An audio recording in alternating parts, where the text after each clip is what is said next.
Thank you for joining us here this afternoon. Hurricane Douglas is the first major hurricane in the 2020 hurricane season. And we do know that the forecasts and models show it coming over the Hawaiian Islands. And we do anticipate significant wind, rain, flooding impact, as well as a storm surge along the east-facing shores. Whether it's a direct hit or not. I would like to remind everyone who is in quarantine that you should remain in quarantine to the extent possible. If you need supplies, please ask a friend and others to provide and help you acquire them. As a last resort, if you need to, you can break quarantine to get the needed supplies as necessary, but please, we ask you to maintain physical distance, utilize non-contact retail transactions to the extent possible, curbside pickup and other mechanisms so that you can maintain physical distance and reduce the ability to infect others. We should ask you, and we will be asking you to shelter in place. But should you feel that the current location is not safe, please seek help in an emergency shelter.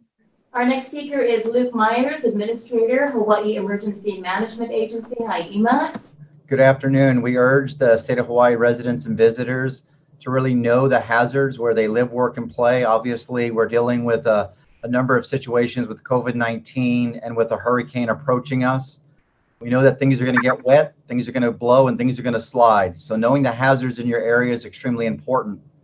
Now is the time to understand how you can get communications information from the county that you live in to get that refined emergency alert information, to test those plans, and to make sure those kits include all the items that are needed.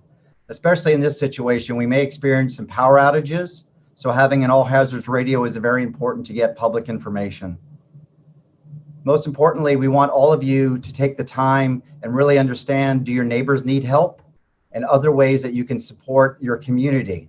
We have a resiliency here in Hawaii, and it's very important that you all take the time. Thank you so much. Thank you very much. Our next speaker is John Bravender, Warning Coordination Meteorologist with the National Weather Service. John, you there? Yep, thank you. Douglas is a Category 3 major hurricane. It had a peak intensity of a Category 4 and has begun gradually weakening. We expect that weakening trend to continue as it approaches the state. However, hurricane force conditions are still possible with this track. Right now, it's just under 800 miles east-southeast of Hilo and moving to the west-northwest 18 miles an hour. This speed will continue over the next couple of days before eventually taking more of a westward turn and decreasing slightly in speed. We're only talking a slight decrease in speed here. We're not expecting a slow mover or a stall like we have seen in the past. But even with this motion coming through, there's still the possibility of intense heavy rainfall.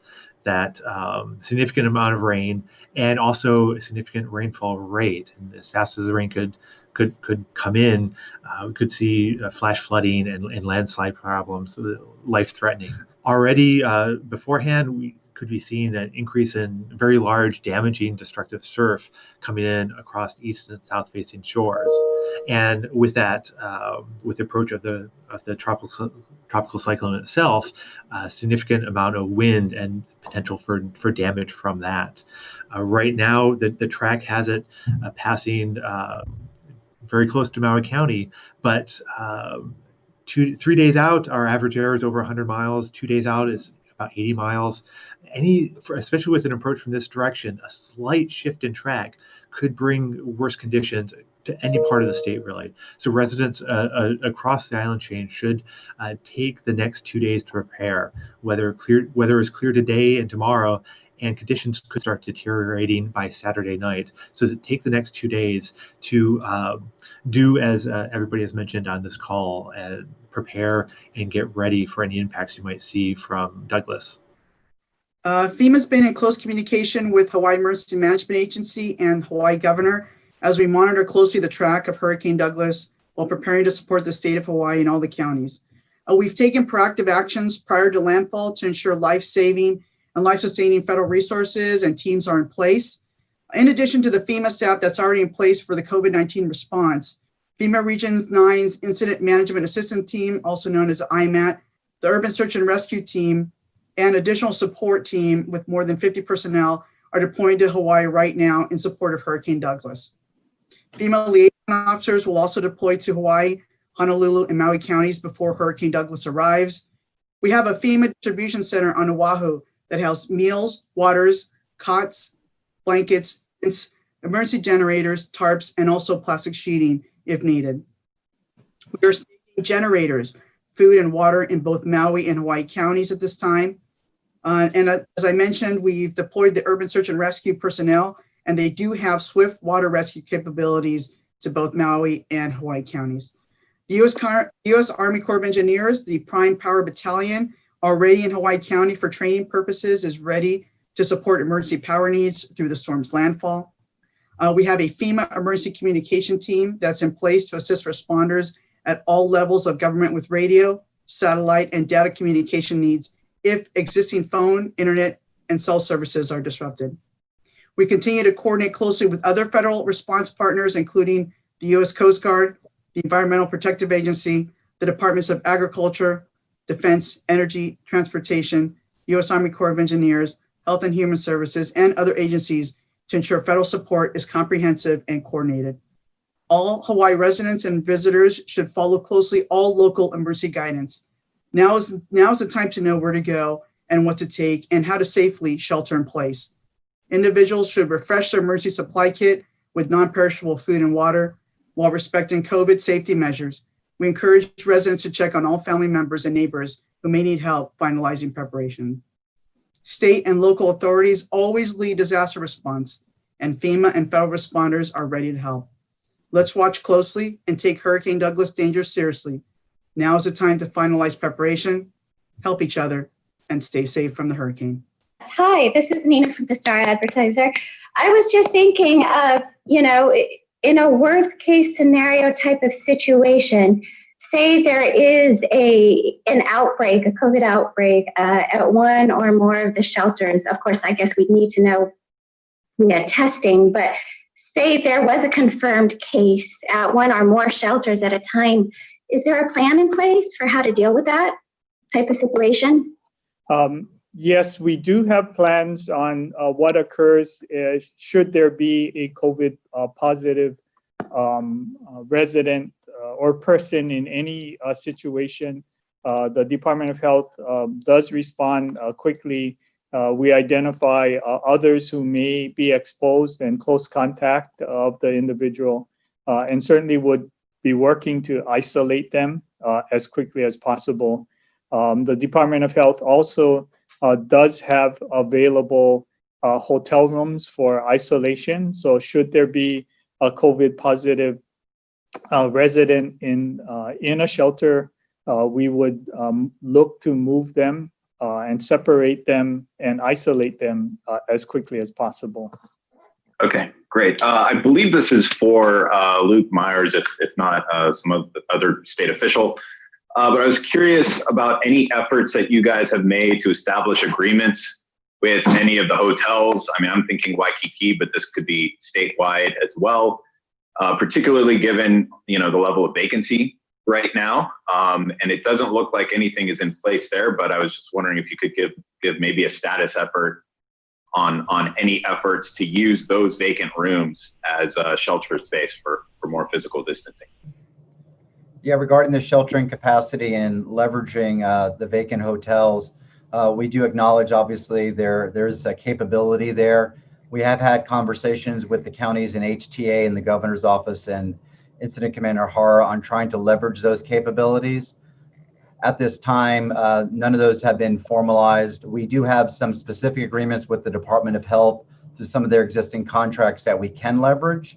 And we work closely with them in the counties as the incident's unfolding to implement those.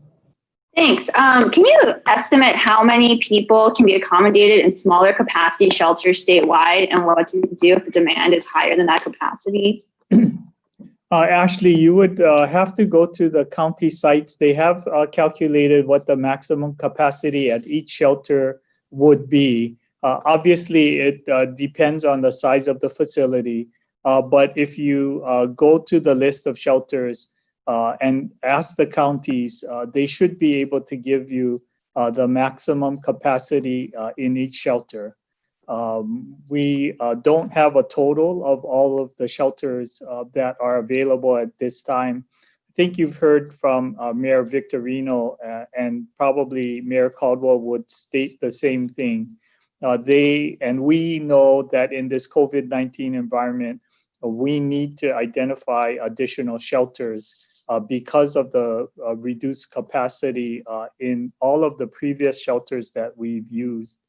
We are working to build that network.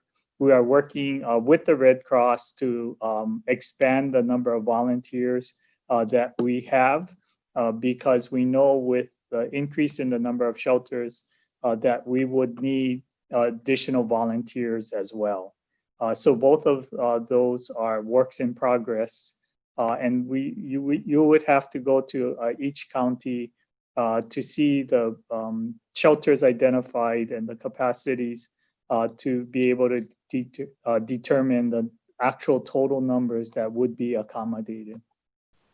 Thank you very much, Governor. Daryl Huff, HNN, do you have another question? Yeah, following up on what the governor just said, Governor, and maybe for Luke Myers, why don't you have those numbers? Because it would seem that you have to trigger the National Guard or access to hotel space if indeed shelter spaces run short. How is it possible that you don't know or have a sense at the state level of what the capacity is of your shelters? Because you're ultimately responsible for being the backup to those counties.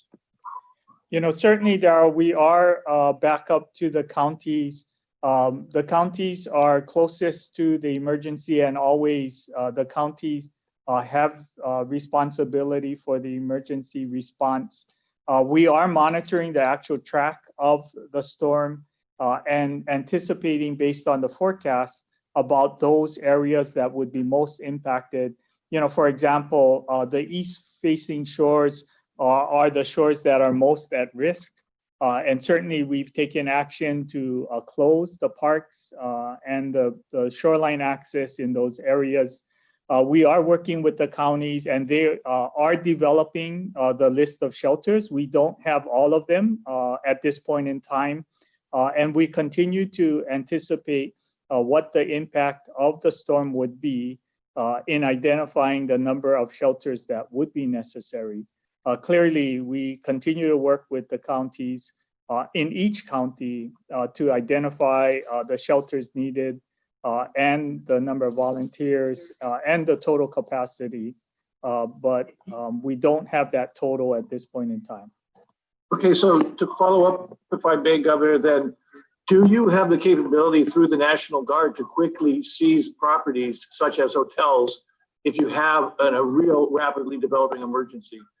We would have, I do have under emergency proclamations the ability to mobilize and make use of facilities as necessary. We would be monitoring the storm as it approaches, make assessments about the numbers of residents who would be in shelters and identify additional shelters as necessary. Myers, did you want to add anything?